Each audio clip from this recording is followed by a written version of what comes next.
sannan kuma ƙuda da Allah ya buga mana misali da shi, ya buga mana da shi ne akan ƙalubalantar duniya ga baki ɗayanta bisa wani abu da ko tunanin a yi shi ma babu.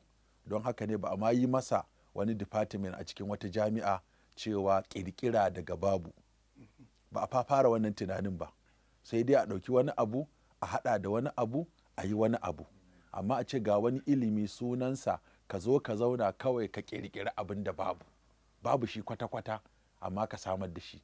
Wannan ijadu shay'i min al'adami, Allah ya kalubalanci duniya cewa ko da misalin kuda ne, duniya ba za ta yin kuda baki ɗaya ba. Duk ilimin da Allah ya bamu a ciki babu ƙirƙirar kuda daga babu. To wanda ko bai yarda da duk misalan nan ba, sai Allah ya kira shi fasiki.